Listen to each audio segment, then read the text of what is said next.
Hi folks, welcome back to Stacey Can. Today I am making some balsamic red pepper jelly.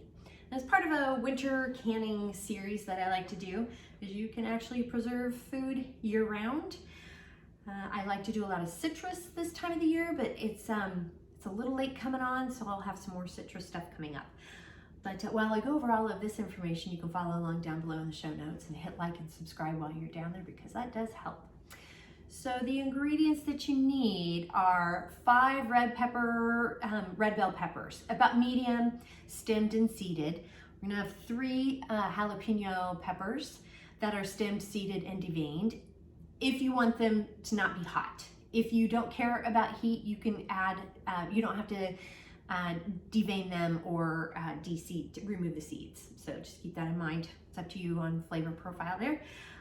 2 cloves of garlic.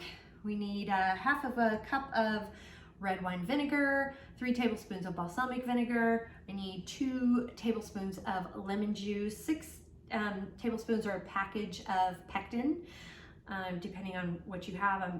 I am using the Ball brand today, as this is from the Ball canning book, which is down below in the show notes. And then 3½ cups of sugar. So the tools that you need, we are, I'm not bubbling today, so I don't have a chopstick for that, but I do have my, I got my funnel, I've got my ladle, my Headspace tool. We're doing a 1/4 inch Headspace, my jar lifter, and my lid lifter. I am gonna warm up the lids as I go. This makes, it says about 7 4-ounce jars, those little mini, like they're half a pint. Anyway, a half pint is 8 ounces. I don't have enough of those, so I'm actually going to use, I'm just going to make a couple of half pints and put the leftover into a storage container. That's me.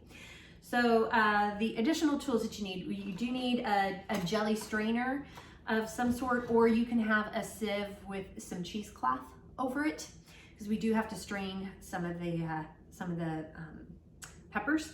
You need a water bath container, a stock pot, because there's so few jars. You can just use a stock pot if you have one. Just make sure you have something lining the bottom. You can use a tea towel, or if you have a rack to put on the bottom, you could do that. You just have to make sure the jars are not sitting flat on the bottom of the pot.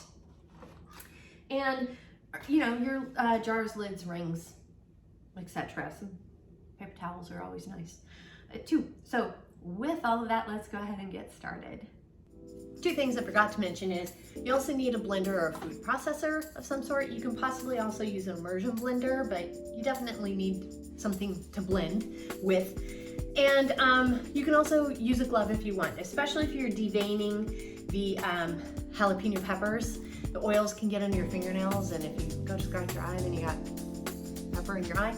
So a glove is often really good for that. A handy piece of equipment for that too. So I am breaking up the stem, and then I'm just kind of cutting along the seam here on a pepper. Seems to be the best way to do this. And then you can easily pop it open like that, and then take out the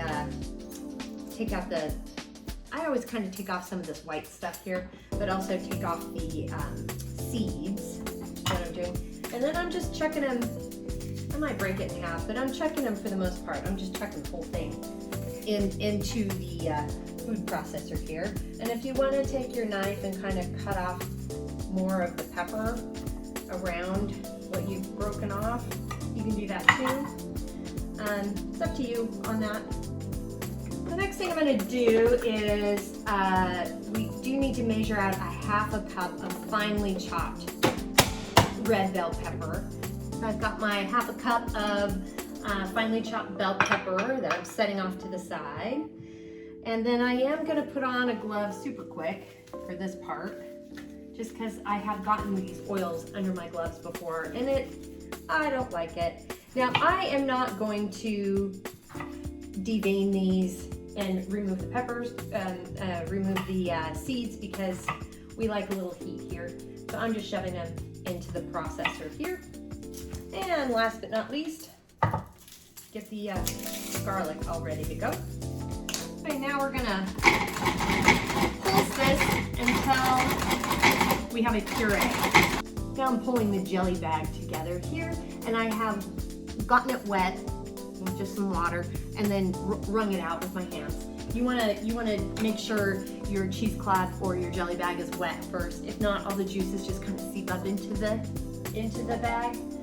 I'm gonna use this to scoop it out first because it's kind of dripping. And now I'm going to set this aside very gently, like so, and we're gonna let it continue to drain for about 30 minutes until we get a cup and a half of the pepper juice. And while I have the pepper mixture draining in the jelly bag, I am going to measure out the rest of the ingredients and get my canner and jars all ready to go. Here's a pectin tip to keep it from clogging or clumping up when you start to heat it up is after you get your pectin measured out or you open the package, whatever kind of pectin you're using, take a half of a cup, fourth or half a cup, I like to use a half a cup, of the pre-measured sugar for whatever jam, jelly, marmalade that you're using, and pour in the sugar from the pre-measured. Don't add an additional cup of sugar. Just measure out your sugar for that recipe and then take a half a cup from the pre-measured amount. And then I take a fork and stir it up. And this really does help in the process of declumping the pectin. Sometimes when you pour it into the pot, just pectin alone, it clumps up and it's really hard to unclump. So this does a beautiful job of keeping it from clumping. Okay, so this says to let it drip for 30 minutes undisturbed, but I actually think I might have enough. So we're trying to measure out 1.5 cups of the pepper juice. And I have 1.5 cups of the pepper juice. What you can do if you don't have enough juice after 30 minutes is you can take some boiling water, pour it into the bag here, and you want to make sure it's boiling water.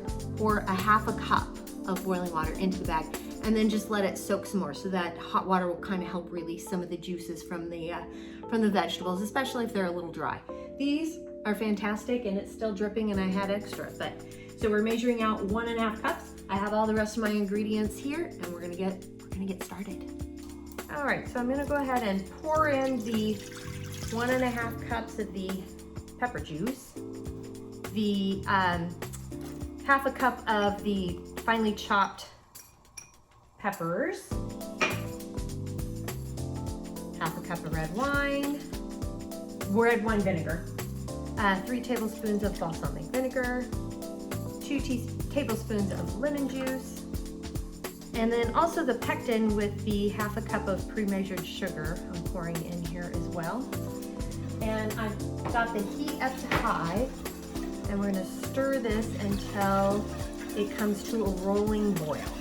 It's got a nice good rolling boil that you can't stir away, and I've set a timer for 1 minute.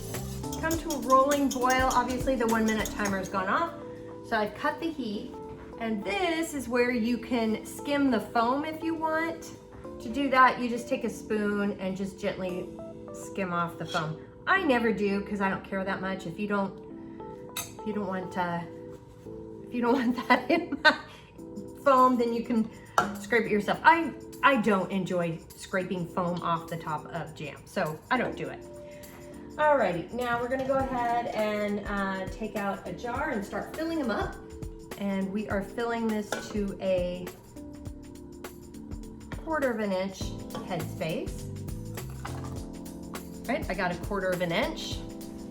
And I'm going to use the lid water here, and that's warm, and clean the rims off here really well because it's pretty sticky.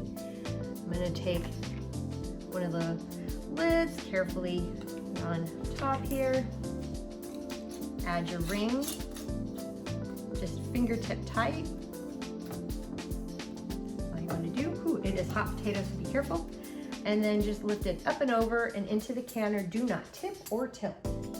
I got all the jars in the canner here, and I've turned the heat up to high. And when it comes to a rolling boil, I'll set the timer for my altitude. I got a rolling boil going with my stock pot and my canner here. So I set the timer for 10 minutes for my altitude where I am at. For more altitude information for your location, you can check off to the side here or down below in the show notes. The timer's gone off for my altitude, so I'm cutting the heat. And then I'm going to carefully lift the lid away from my face. That is hot, look at that steam. You're gonna lift it away from your face, or we'll give you a facial you don't want. It's very hot. And I'm gonna set another timer for 5 minutes. This is gonna allow the food in the jars to settle and rest before removing them, and it helps with the sealing process. 5-minute timer went off for the food in the jars to settle, and so I'm going to remove the jars one at a time. And make sure that you lift them up and over. Do not tip or tilt. There will be some water on the jars, but it'll run off on its own. And this is how we make balsamic red pepper jelly. It is very good. Real peppery, super spicy. There's a lot of heat to this, especially after some of the sweetness wears off, the heat kind of lingers. And you don't have to have the heat like that if you don't want to. The only thing you have to do is just remove the, devein the jalapenos and remove the seeds. As you may recall, I just took the stems off and then threw all 3 of them into the food processor. So we like a little heat. This will be fantastic over like with some cream cheese if you want. Great over a crispy, crunchy bread, and you put kind of a, I would say more of a milder cheese. I wouldn't pair this with like a stinky blue, but you could definitely pair it with like a brie or something. Spread it over some bread and put this as a topper. You'll have that'll be delicious. You can also kind of add maybe a tablespoon to some olive oil and vinegar, and maybe a little salt and pepper, and shake it up really well, and you can have yourself a really nice either salad dressing, or you can use that as a glaze. Putting that in the glaze after maybe with some chicken or your favorite pork would be really good. It's going to add a really nice kick to it. If you want something with some spice in your food, it's going to add that. It is sort of sweet and sour, but it's not sweet and sour, but there's a sweetness to it. But trust me when I say this has got some heat to it. It's delicious. So those are some suggested ways of eating the jelly. Very simple and quick and easy to make, and it's an easy thing to do in the winter, which I love a good winter canning item.